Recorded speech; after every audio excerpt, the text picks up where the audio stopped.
Assalamualaikum warahmatullahi wabarakatuh. Sobat RH sekalian, jumpa lagi kita di channel yang keren ini. Keren jadas. Ya sobat sekalian, ini ada berita yang menarik ya. Ini ada berita yang menarik yang perlu kita bahas. Yaitu soal surveyor ya senior yang buka kedok pollster lainnya. Ini ya, surveyor senior ini bongkar kedok lembaga survei, sebut Anies korban dalam tanda kutip. Apa maksudnya? Fajar.co.id. Coba kita bacakan. Gambar Aniesnya bagus ya. Nah ini harus dipertahankan nih gambar yang begini ini. Kita lihat ya. Dan kita tahu di RH Channel yang namanya lembaga survei itu kepercayaannya cuma berapa? 11% ya orang yang percaya lembaga survei di RH Channel. Yang tidak percaya 89% dari lebih dari 100.000 responden atau voters atau yang ngevotes ya, voting. Kita bacakan fajar.co.id Jakarta, sejumlah lembaga survei kini nampak berlomba-lomba merilis hasil surveinya terkait elektabilitas figur capres-cawapres. Hanya saja hasil dari lembaga survei itu berbeda-beda. Sebagian mengunggulkan bakal capres Gerindra Prabowo Subianto, sebagian bakal capres PDIP Ganjar Prabowo. Sedangkan posisi bakal capres Koalisi Perubahan Anies Baswedan selalu di urutan ketiga. Oke. Peneliti opini publik Agung Prihatna memaparkan, sebenarnya elit politik dan bohir yang telah mengeluarkan dana besar jauh lebih bingung jika dibandingkan dengan masyarakat. Sebenarnya bukan masyarakat yang terlalu bingung, yang bingung sebenarnya bohir. Karena ini menyangkut satu pertarungan yang besar, yang gak sedikit, besar sekali tuturnya melalui YouTube Hersubeno Point. Kita masyarakat ini sebenarnya biasa-biasa aja. Kita cuma bingung karena yang mana yang benar. Tapi sebenarnya yang paling bingung adalah elit politik dan bohir, sambungnya.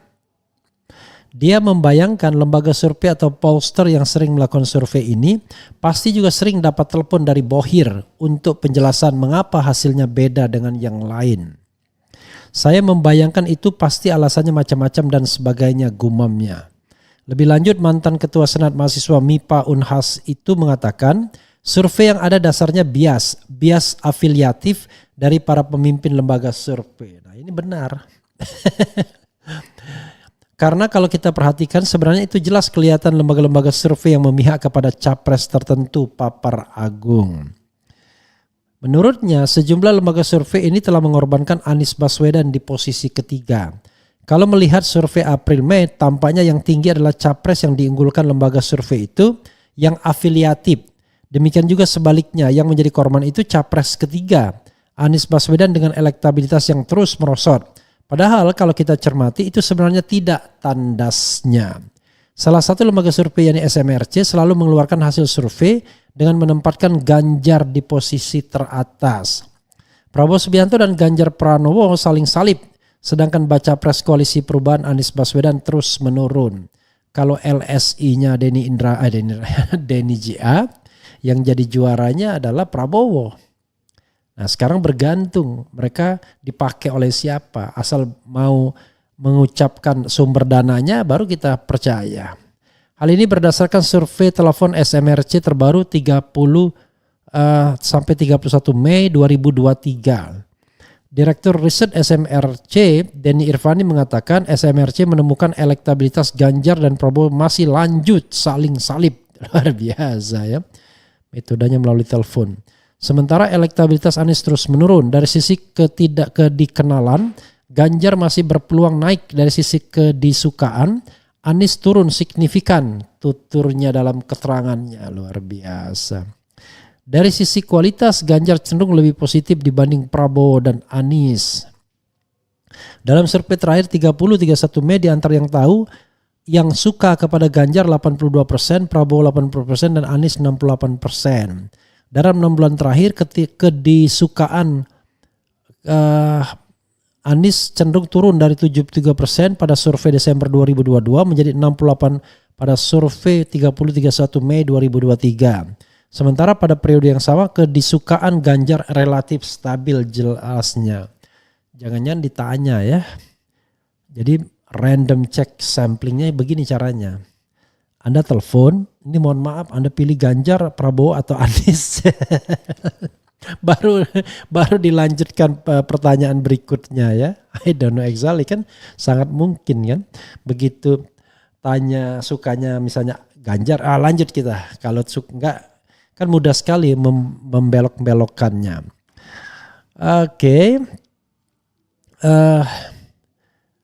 Berbeda dengan survei SMRC, Prabowo Subianto unggul dalam hasil indikator politik Indonesia, yaitu ya, yang dirilis 4 Juni 2023 lalu. Itu surveinya Burhanuddin Muhtadi. Direktur IP Burhanuddin Muhtadi memaparkan pada simulasi 3 nama, Prabowo 38%, Ganjar 34%, Anies 18%. Luar biasa, Anies cuma nggak nyampe separuhnya Prabowo ya. Belum menjawab 8,8%. Untuk simulasi head to head, Prabowo mengungguli Ganjar dan Anies. Dikatakan Ganjar hanya akan unggul jika Prabowo tak ikut bertarung. Simulasi head to head, Prabowo unggul signifikan atas Ganjar dan Anies. Sementara Ganjar juga unggul signifikan atas Anies jika Prabowo diasumsikan tidak ikut bersaing, kata Burhanuddin. Survei ini dilakukan pada 26-30 Mei lalu. Target populasi survei ini adalah warga negara Indonesia yang berusia 17 tahun ke atas atau sudah menikah dan memiliki telepon call phone sekitar 83% dari total populasi nasional. Pemilihan sampel dilakukan melalui metode random digit dialing RODD adalah teknik memilih sampel melalui proses pembangkitan nomor telepon secara acak. Luar biasa. Dengan teknik RDD, sampel sebanyak 1.230 responden dipilih melalui proses pembangkitan nomor telepon secara acak, validasi dan screening margin of error. Survei diperkirakan lebih kurang 2,9% pada tingkat kepercayaan 95%, asumsi sampel random sampling. Wawancara dengan responden dilakukan lewat telepon oleh wawancara yang dilatih ya. Dilatih untuk apa? Untuk berpihak mungkin ya. Atau dilatih untuk pro kepada yang membohirin. Ya, nanti kita lihat perbandingannya di polling yang dilakukan oleh Akbar Faisal yang dianggap ya pro penguasa sesungguhnya. Itu justru yang unggul Anies Baswedan. Demikian juga yang dilakukan oleh Tifatul Semiring yang unggul Anies Baswedan. Ya, jadi kepada Anda tidak perlu pesimistis dengan kerja survei ini karena mereka memang berupaya mendelegitimasi ya. Begitulah caranya. Karena itu ya kita harus paham dengan hal seperti ini ya tidak boleh ngeper, harus terus maju. Bukan maju tak gentar membela yang bayar, tapi maju tak gentar membela yang benar ya. Oke, itu tadi ya, saya tidak banyak berkomentar.